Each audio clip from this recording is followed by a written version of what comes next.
Hi everyone, my name is Deepinder Singh Dhingra. I'm the founder and CEO of RevSure.ai, and welcome to this next episode in our Future of B2B Attribution series. In the previous episodes, we talked about how attribution needs a rethink, and to do that, we need to rethink key dimensions. What is the scope of attribution that you want to apply?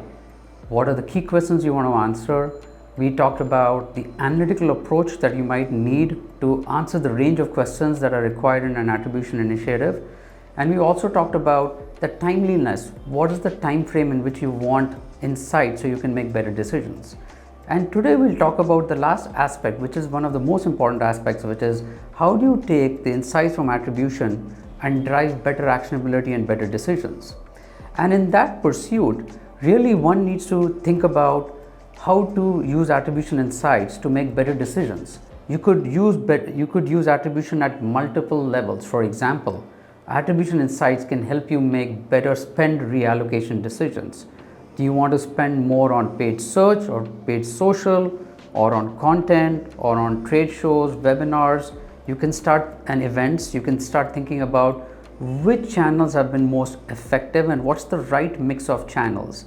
It can also help you figure out whether increasing spend on a particular channel really helps you improve your pipeline revenue generation or not. And with those insights, you can use further data science methods, predictive analytic methods, and optimization methods to help you optimize the allocation of spend. It can also help you in planning. So, for example, if you're planning for the next quarter or for the next year, you can use the insights from attribution and the various analytical approaches that we talked about. For example, a marketing mix modeling approach that can help you figure out for a certain amount of budget that you have, what's the optimal allocation of spend, or vice versa.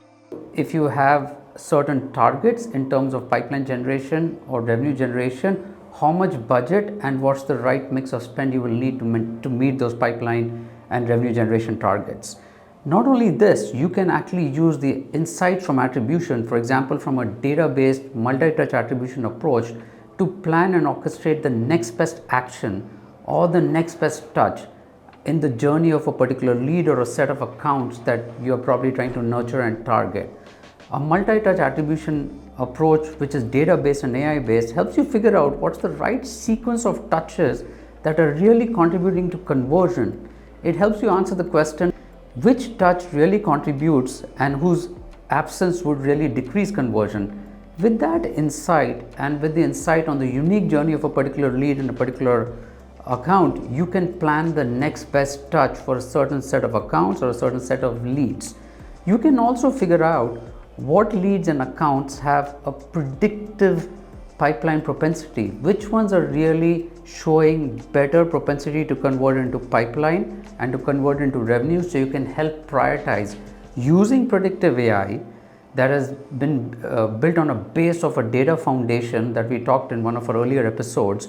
You can model the predictive propensity of each lead and each account based on the unique journey of interactions and the unique characteristics and attributes of each lead and each account that helps you make better prioritization decisions. So don't hold back, expect more from an attribution initiative. It is not just about measurement. The traditional meaning of attribution has been about measuring the efficiency of your marketing and also measuring the impact of your different campaigns and channels. But you don't need to stop there. With the same data foundation and by using a better mix of analytical approaches combined with predictive AI, you can get more from an attribution initiative.